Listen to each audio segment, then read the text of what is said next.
at the end of the day, I think the canal brings people together for a multitude of different reasons. And, whether it's to celebrate, the historical nature of the canal, the accomplishments of the canal, that is one thing that I find myself anytime, we go out walking in the summertime, probably weekly on the canal, my wife and my daughter and I, and we bring the dog, and I always find myself thinking, wow, this was built by hand.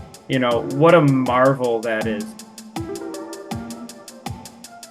Welcome to the Everything is a Primary Source podcast, the show where we construct history through popular culture.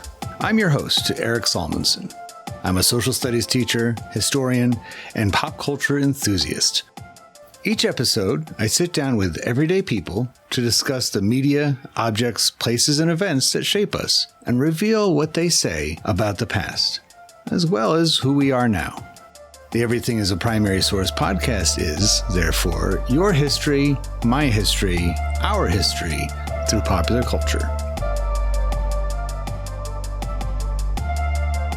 So this is one I've been looking forward to for a long time of the Everything is a Primary Source podcast, because today we're going to be talking about the Erie Canal. I've been mentioning the Erie Canal. I incorporate it into a lot of these episodes, even if it doesn't warrant it. I've always been interested in the topic, and I'm a bit envious of my guest today, Kevin Leisten, who actually teaches in view of the canal, right? You teach in Penfield, New York, which is right outside Rochester. And how close to the canal are you when you're giving your lessons in your classroom? Hey, Eric, thanks for having me again. Yeah, Penfield, we're talking 2 or 3 miles from the Erie Canal, and my hometown is Fairport, which is a stop right on the Erie Canal. So it really is a essential part of life for us here in and around the Rochester, New York area, for sure. Yeah, you got to imagine, one of the nicknames of the Erie Canal is the mother of cities, that so many of those areas along it probably wouldn't have existed had it not been for this big thing. Yeah, I mean, absolutely. The Erie Canal is what spurred the development of so many cities through Western New York here. I mean, and if you think about a lot of the names of the towns along the Erie Canal, so my hometown, for example, Fairport, was called Fairport because it literally was viewed as a fair stopping point Hmm. along the way from Albany to Buffalo to get a good meal, to, to find a place to stay for the night. Similar to, like, as you go towards Buffalo, you have Lockport, Hmm. where the multi-tiered locks are, for example. So a lot of the towns were named for their specific location here on the canal, which is something that a lot of people don't realize, I don't think. Yeah, when you hear the word port, most people think of a coastal city or a coastal town, not necessarily something that's pretty far inland and on a canal. But you're right. Once you can always spot somebody who's from along the canal, if they're from New York and they say such and such port, you're like, oh yeah, you're probably from Spencerport, Brockport, Lockport, Fairport, you just mentioned, and all of those. And it's become so incorporated, just like the canal itself. We're celebrating 200 years, the bicentennial of the canal this year in 2025, and it is highlighted, but it's not at the same time. People incorporate it into their everyday life. They take bike rides, they take walks, they take canal cruises, but it doesn't stop traffic necessarily of people pointing and looking at that amazing thing. That's just me. Whenever I see it, I stop in my tracks. But there's the Erie Canal. But the average person that lives anywhere near the canal isn't every day marveling at it, right? I mean, it's just kind of incorporated into their scenery, their atmosphere. That's a good point. I mean, I think, you know, it's it just is part of life here. So you think about, you mentioned, the use of the towpath for biking, for walking, for hiking, the parks that line the playground, or the playground and the parks that line the canal. But even you go through some of the towns, and much of the commercial center of these towns is featured right on the canal. whether it's waterfront dining, ice cream shops. Hmm. So in Rochester, in Fairport, you have everything from Liftbridge ice cream to Pittsford Dairy Farms is a big hit. And without even thinking about it, people in this area spend so much time in and around the canal. It's just a natural part of life here. But it's funny to your point. We just actually hosted a friend in town last weekend who lives down in Stafford, Virginia, just south of Washington, D.C. Hmm. And we're driving him around, showing him the area, and we go over a bridge, and he goes, "Oh, it's the Erie Canal." And had maybe that same reaction that you mentioned there, Eric. So I think the novelty, it's kind of like Niagara Falls, Yeah. um, where what you live in this area, you don't think to really go see Niagara Falls. It's just kind of there, and it's not the novelty or the Statue of Liberty for people that live in New York City. Yeah. But when it's the first time you're seeing it, people have heard stories about the Erie Canal, and now they're seeing it. And it's on one hand just a canal, but on the other Yeah. hand, it's so much more than that. Its reach, not only of it's just its kind of reputation as being a wonder of the country, at least, if not the world. Um, it's in history books. People learn about it. They oh, I would like to see that someday. But its reach economically, culturally. I remember driving out.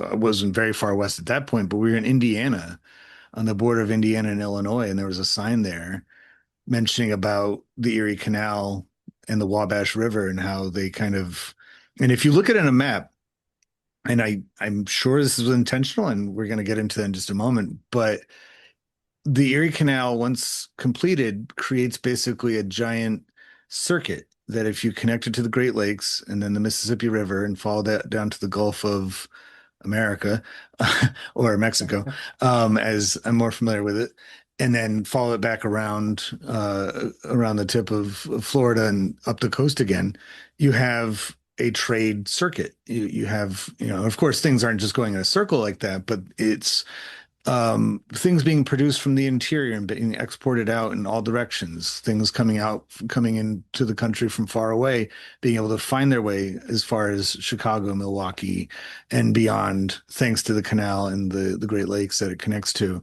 and then further south. And so it's this great, even preceding the roadways, just this great unifier of the country. And it was maybe partly made for that reason. So the way this podcast works, what we focus on is everything is a primary source, even canals, even these grand canals that cut across an entire state and shape it. We have a number of questions. Tonight we're going to tackle two, maybe three of them that you would use to analyze anything. Let's start with the why. What was the purpose of making this thing? I think that symbolism was there from the beginning. They broke ground on July 4th.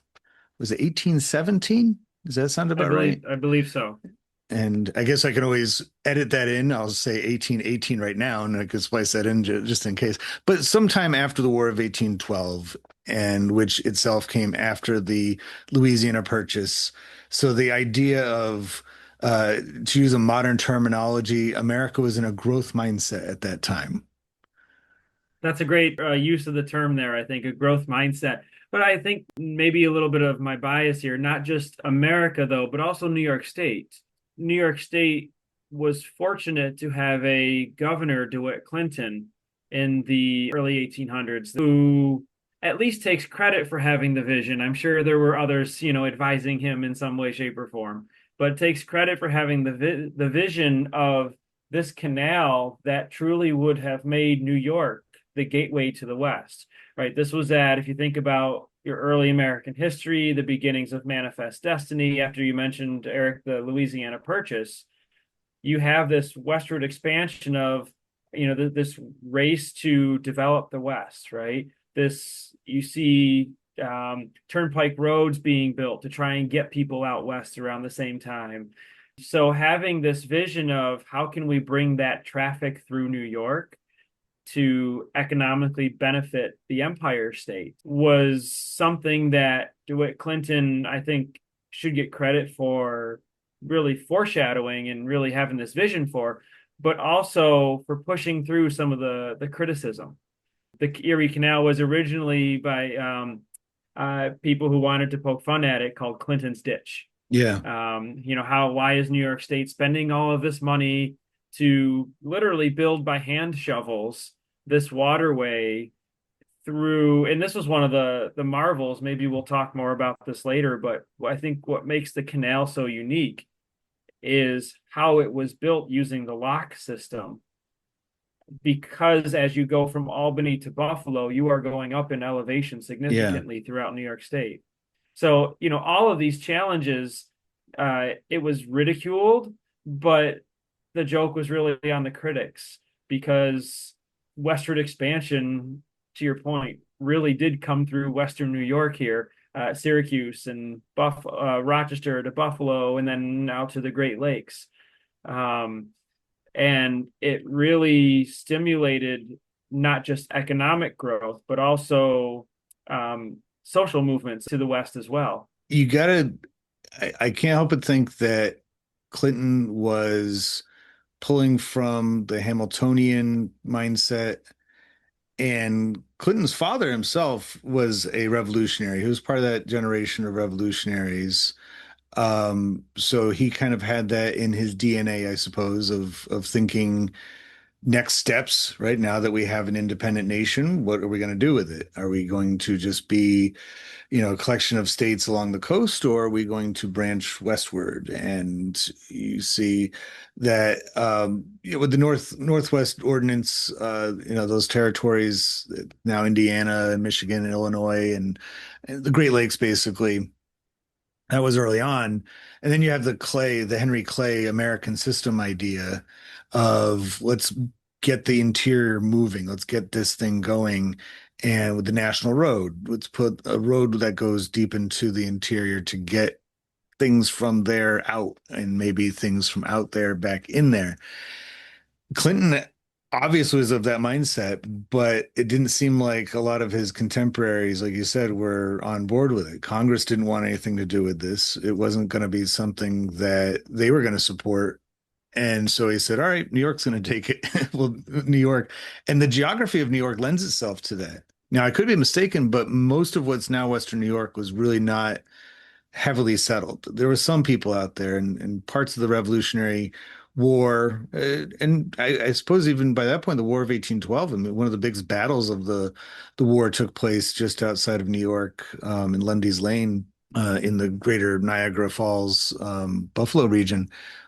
And New York had really proven itself as, I guess, the War of 1812 was one of New York's, real Coming out contributions. moments, if you will, Yeah, or yeah, and I mean the Revolutionary War too, and Battle of Saratoga was a New York event. But by the time you get to just the shape of New York, for people who are unfamiliar with New York, I mean you can't miss it on a map. But having lived there for as long as I did and went to school there, I routinely have to kind of give the geography to people who aren't as familiar with it. I'm like, okay, there's New York City, which everybody's familiar with, but that's such a narrow corner of the state that if you drive 1 mile to the west or to the east, you'll be in New Jersey or Pennsylvania or Connecticut. I mean, it's just so it's New York barely. But then once you go up north, you have the Capital Region, you have the Catskills before that, you go west, you have the Western New York, but that's not all. Western New York also has, you have the Southern tier. Then you have, of course, the northern section where, I lived for a long time in the North Country, in the Adirondacks before that. It's a very oddly shaped state, but I can't help that that's what gave the idea of, all right, New York's going to take the reins here. We're going to be the ones who are going to make this great connection from east to west. And if the rest of the country's not with us, all right, we'll be the ones who benefit the most. yeah, I mean, I agree, and I think it was almost a perfect storm of a couple different things.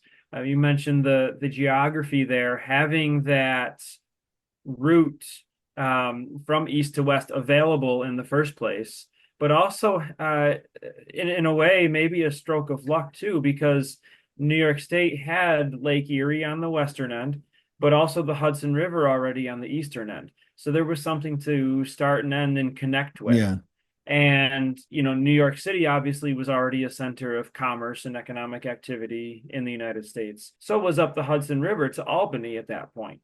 So I think having those geographic features already contributed in a major way to kind of saying, all right, this is the spot, right? This is where we want to make this happen. It sort of went hand in hand with the ingenuity and the odd shape of New York, but also some of the geography that was already there. And to be able to split, as you mentioned, you've got the Catskills and the Adirondack Mountains.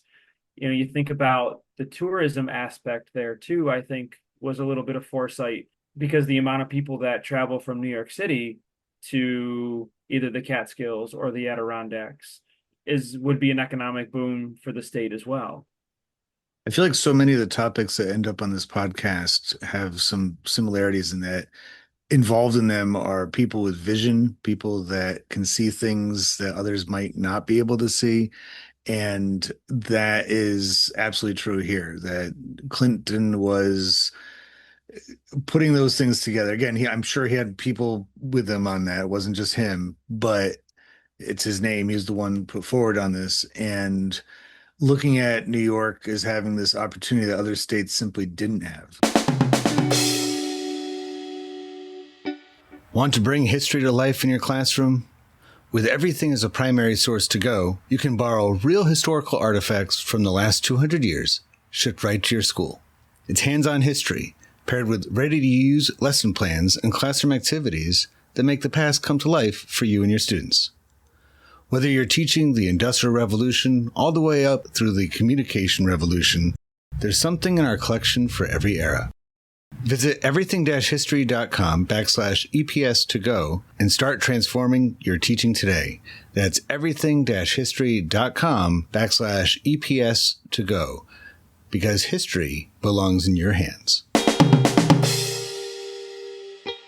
Now, the July 4th component to it, the Independence Day opening up of it, I've always interpreted as a great declaration of the continuation of the revolution being successful.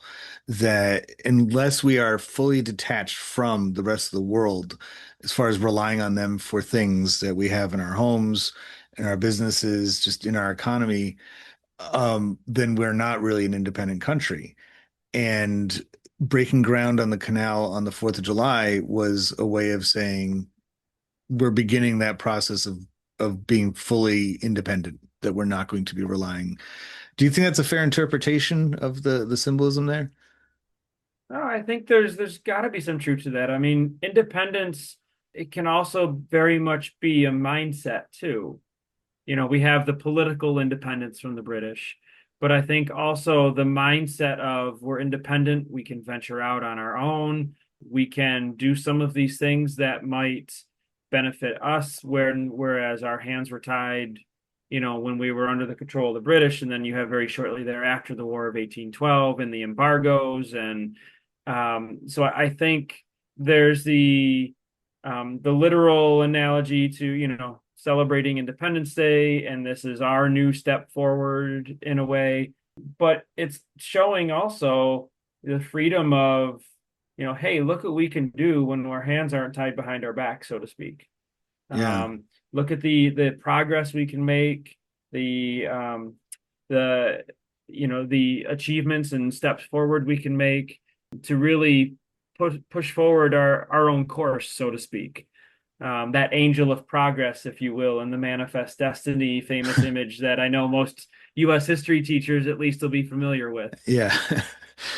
The very tall woman going across the country in all in white. And you mentioned the embargo, which is something I guess we could have factored into the why as well. It almost shows favoritism because the embargo killed so much trade on the coasts. The New England states suffered greatly. The area I live in now in coastal New Hampshire, New Hampshire has a very short coastline, but it's especially at that time was a huge part of the whole state's identity was the coastal trades, and that killed it. And it's interesting that that was the president who enacted the embargo, Thomas Jefferson, author of the Declaration of Independence, broker of the Louisiana Purchase. And so it seems almost like, and then his relationship with Clinton and this entire project. I mean, he was no longer president when it got started, but he was at first a vocal skeptic. But then once the canal starts to get built and it looks like it's actually going to go through, there's lots of letters exchanged where Jefferson is really talking it up and saying what a great marvel this is and how incredible this is going to be, this Grand Canal project. I had a student one time in my class put it as he's like, well, it could be just that here's Jefferson, this scientist inventor guy who's really impressed with this, but it could also be politically buttering up Clinton that he's and you don't make something like this, especially if you're a political figure, whether you're governor of a state, former president, father of the country type person, without attaching yourself to it in a political sense of like, look at what the public is getting because of me and my political party. You know what I mean? Sure. There's, well, and that's where I say too, Clinton gets the credit.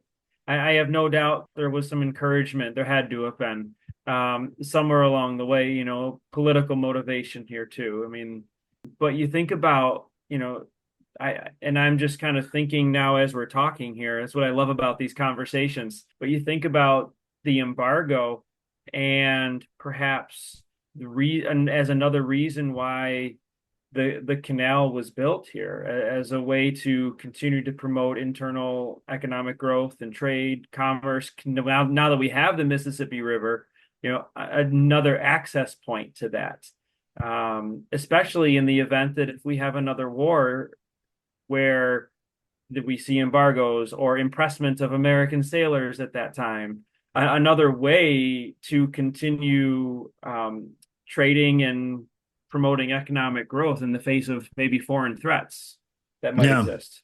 And it proved itself by the time you get to the Civil War for domestic threats too, that New York is oftentimes rightly given the credit for contributing the most amount of troops to the Civil War, to the Union effort, but also the most amount of food, if I'm not mistaken. The farms along the canal. I mean, if you go to upstate New York, if you travel in the thruway is essentially the Erie Canal path. I mean, once you pick it up in Albany on I-90, you're driving right along the Erie Canal. And that giant highway doesn't exist with it. It doesn't have a reason unless there's cities and towns along the entire route. But as you that it's all farmland. It's all just agriculture and some industry, of course, right on the canal itself and trains and stuff. But it's you can see this gigantic agrarian agricultural economic system very much in place by the time you get to the mid 19th century, so that when the crisis of the Civil War arrives, New York is meeting that call in many different ways. Oh, absolutely. And you think about building something the path of least resistance. You mentioned the New York State Thruway. There's a reason, a geographic reason why the New York State Thruway parallels the Erie Canal, parallels the main railroad lines that go through New York State from Albany to Buffalo as well. And that's because the landscape is so flat. It rises in elevation, but generally speaking, it's a flat landscape as you travel across it. Anyone who's ever driven the 4 or 5 hours across the New York State Thruway can tell you that. But that also allows for lush farmland, and the Erie Canal bringing settlers very quickly out west allowed people starting to farm many of the the lush farmland as you go throughout Western New York here, and then eventually, building the cities that comes a little bit later.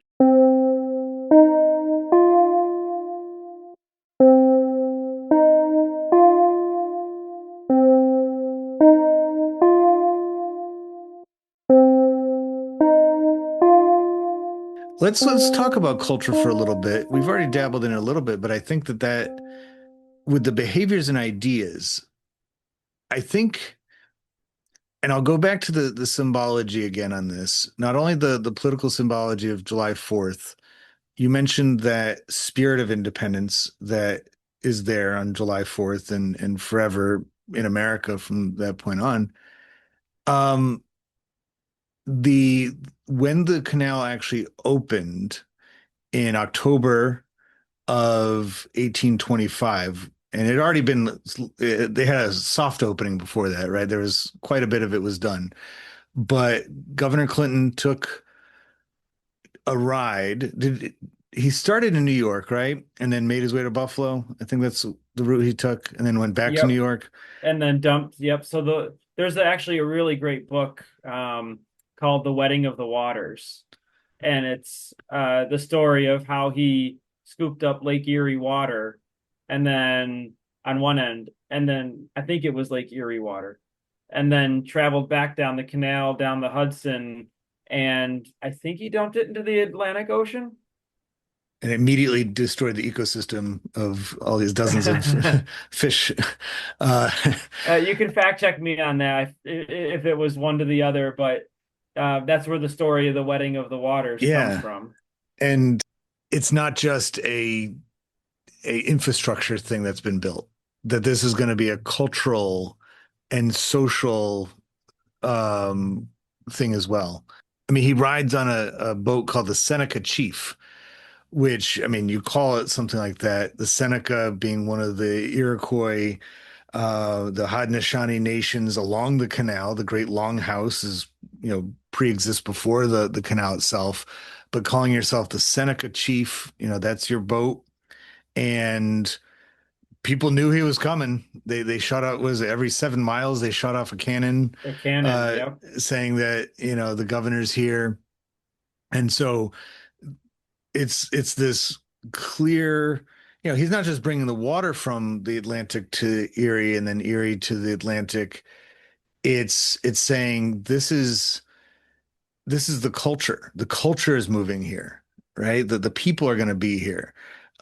People are going to be reading books in New York City. They're going to be reading books in on the other side of the Great Lakes, the same ones. They're going to be sharing language. They're going to be sharing ideas. That seems to take shape almost immediately with the Second Great Awakening having such a hotbed of activity in Western New York. I mean, that's a cultural thing right there, right?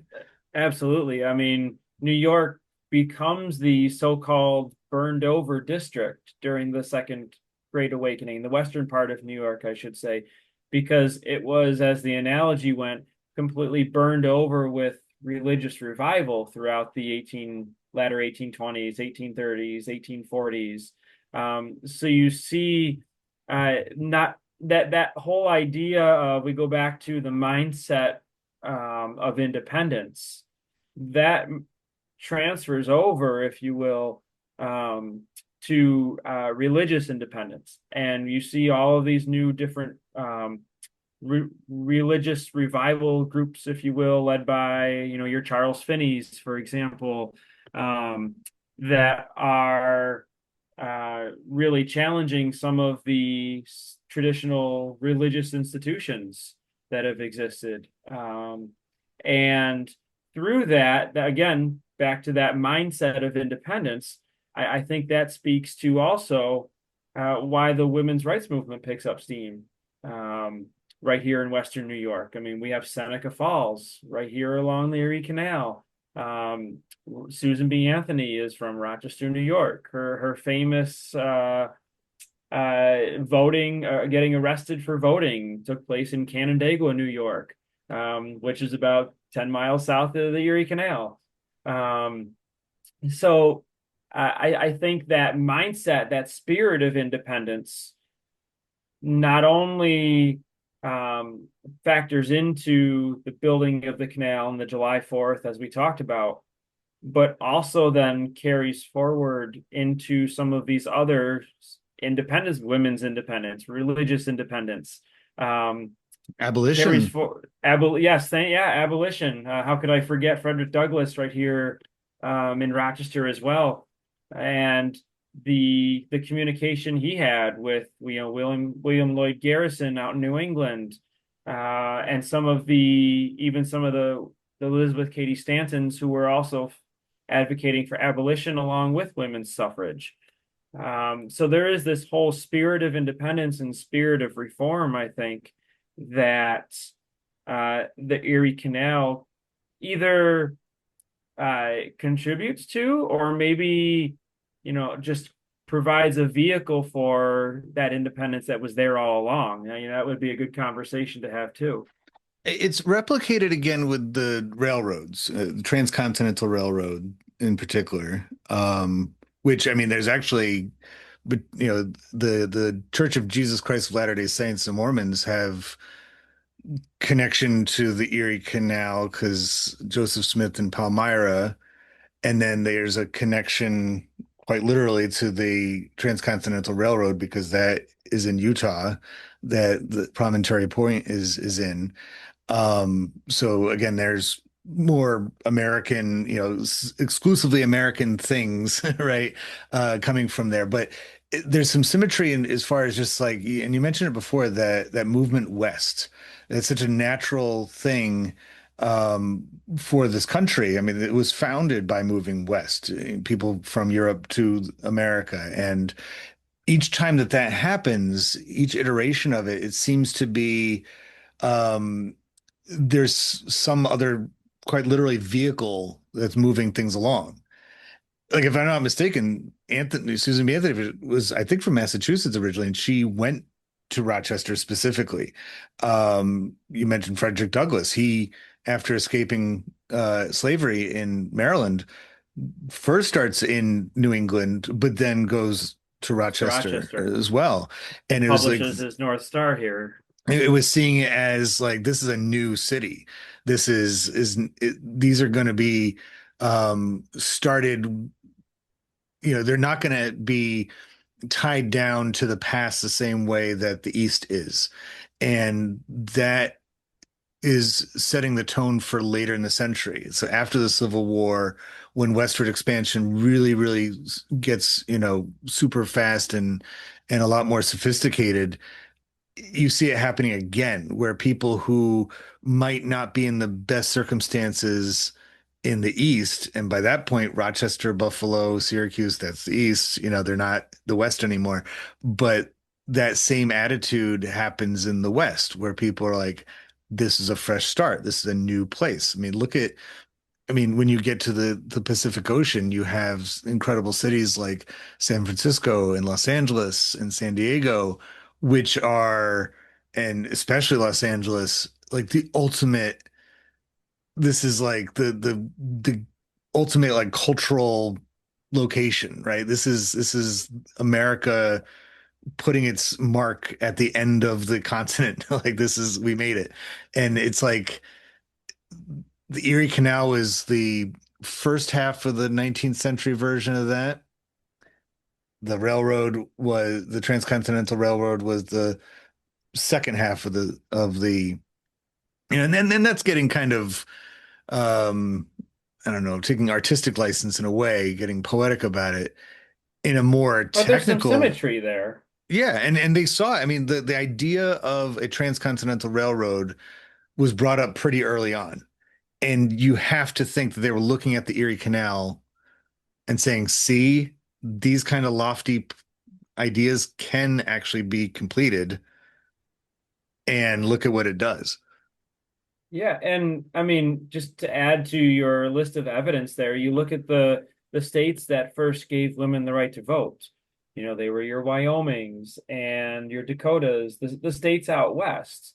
So that whole idea, that whole like progressive mindset, I think goes hand in hand with that um, spirit of growth and spirit of improvement and continuing to want to make progress. As a fellow educator, I know that taking our social studies classes to historical sites and museums can be a rewarding experience for everyone involved. But between coordinating transportation, keeping track of permission slips, and paying out of pocket for unforeseen expenses, it can also be a large task for a busy teacher. The Everything is a Primary Source to Go artifact borrowing service replicates the most engaging part of a museum field trip. And that's interacting with real historic objects directly in your classroom, but without the process and cost of taking your class off campus. The Everything is a Primary Source archive contains ephemera and physical objects dating from the 1820s onward, with emphasis on the 20th century. Pre-made and curated kits pull from the collection and are designed to complement your curriculum, just as the exhibits at your favorite cultural center do. Visit everything-history.com to learn more about EPS to Go and how it can help you bring the museum to your classroom. And one of the things too, I think that a lot of people don't realize is how easily the canal brought people straight to the cities too. The canal has since been not only widened, but also rerouted. So the Erie Canal, for instance, used to literally flow right through downtown Rochester, New York. It was since rerouted in the 20th century and goes a few miles south of the center of the city now.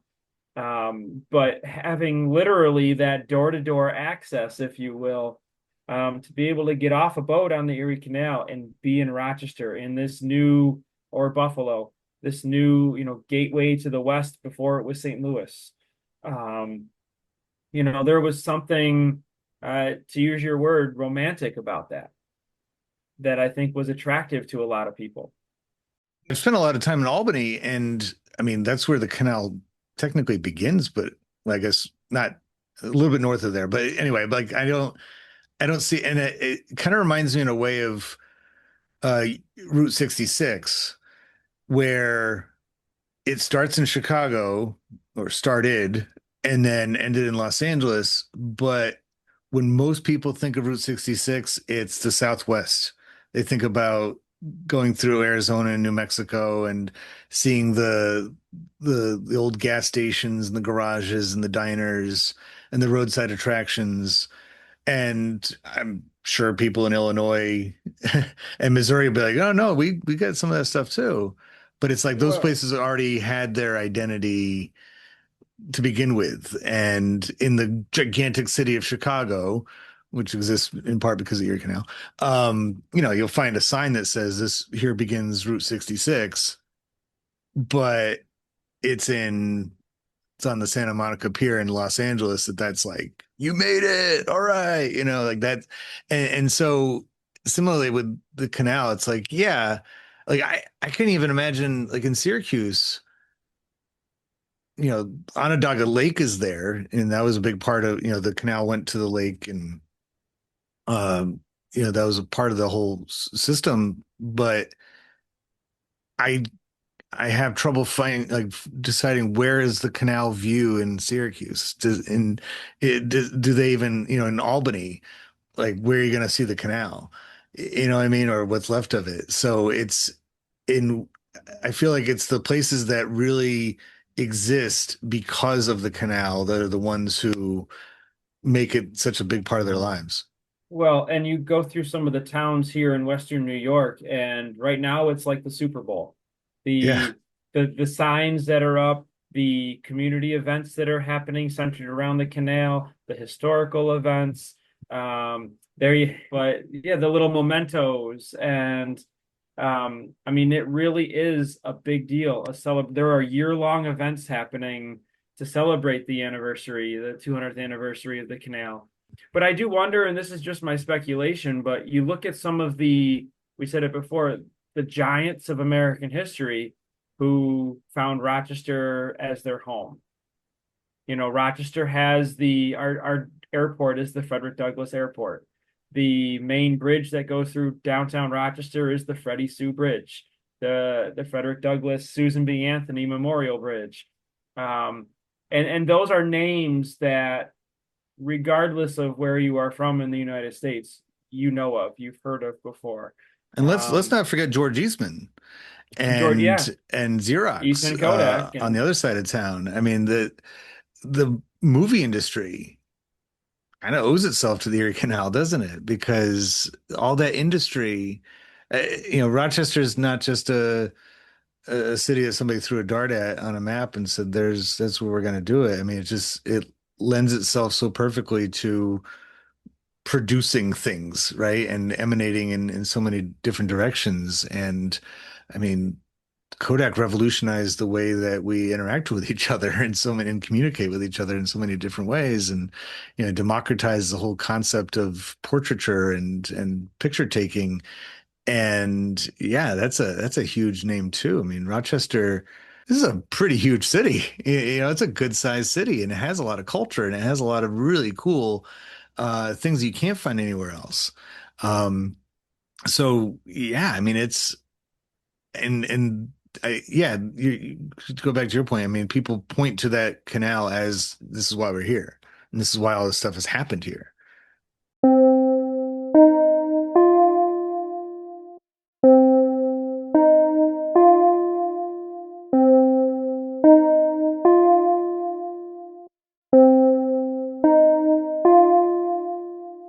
when they drain the canal every winter, I mean, you do see lots of debris. Usually there's car tires and other things that just get, debris littered into the canal, and New York State comes through and, they clean up what they can, and Wonder what they do with but it.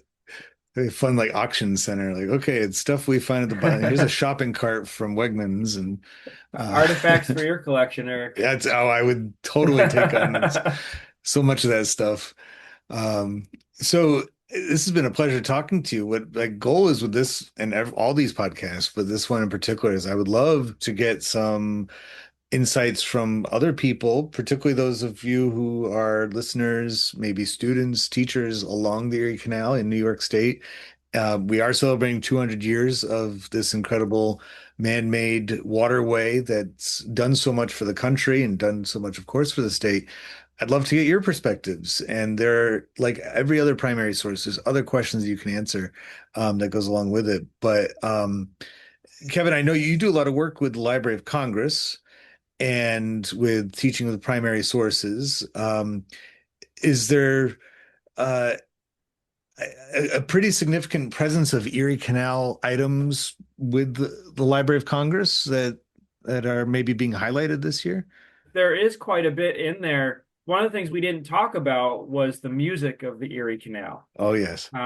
And there are, some of the song, Low Bridge, Everybody Down, there are recordings of that song in Library of Congress. A lot of times people don't realize Library of Congress has audio recordings, but those are primary sources. There are historical documents related to the construction of the canal from DeWitt Clinton. There are tourist advertisements centered around the canal. So there's a lot there if one does a little bit of digging. If not the LOC, the New York State equivalent is I'm sure steeped in Erie Canal stuff this year. Yes, the New York State Historical Association has a lot. The University of Rochester has a lot of primary sources focused on some of the historical figures we talked about tonight, and of course the Erie Canal. It's sort of the Rochester's Library of Congress, if you will. We're very lucky to have that institution here.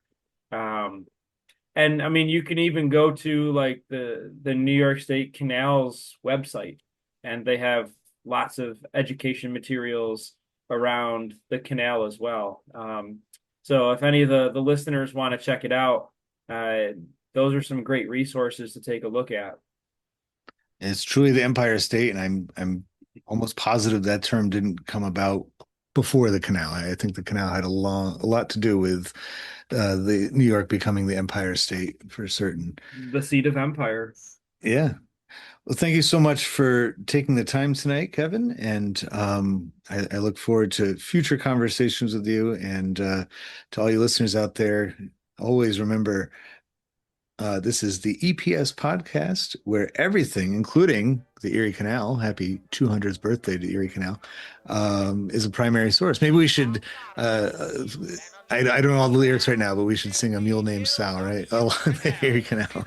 I've got a mule and her name is Sal. Low Bridge, everybody down. That's another That's, one. Yep. yeah, that's, remember learning that in fourth grade. But thank you again, Kevin. It was a wonderful time talking to you. And It's my pleasure. Thanks for having me here. Buffalo, Low Bridge, everybody down. Low Bridge, we must be getting near a town. You can always tell your neighbor, you can always tell your pal, if he's ever navigated on the Erie Canal. Popular culture, by definition, connects and unites us, and proves that people of different backgrounds, in fact, have a lot in common with one another. I hope you enjoyed this conversation, at least in part, for that reason. If it connects with you and you'd like to add to it, or any of the podcast episodes, just visit everything-history.com and search for the Everything as a Primary Source project, which can be found in the classroom section of the website. We'd love to hear what you have to say. Be sure to rate and share this podcast wherever you are listening to it now, and follow Everything as a Primary Source on social media, including YouTube and especially Instagram. Thank you for listening to the EPS podcast, where everything is a primary source.